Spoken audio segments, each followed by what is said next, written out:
আপুনি বাৰু জানেনে ডলফিনে কেতিয়াও আমাৰ দৰে বা সাধাৰণ জীৱ-জন্তুৰ দৰে উশাহ নলয়।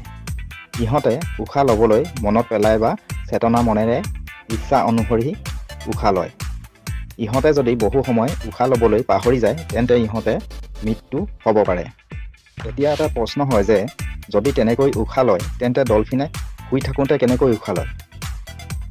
আচলতে ইহঁতে শুই থাকিলেও মগজুৰ এক অংশ জাগ্ৰত হৈ থাকে বা সজাগ হৈ থাকে, চেতনা মন। আৰু এটা কথা যে ডলফিনে মাছৰ দৰে পানীৰ পৰা অক্সিজেন ল'ব নোৱাৰে। ইহঁতে পানীৰ পৰা মূৰটো উলিয়াই উশাহ লয়।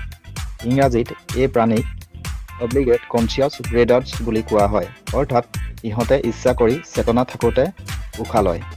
গতিকে ডলফিনে সদায় পানীৰ ওপৰত আহি উশাহ লয় আৰু পুনৰ পানীত সোমাই যায়। সেয়েহে ডলফিন কেতিয়াও সম্পূৰ্ণ গভীৰ টোপনি গৈ নুশুৱে।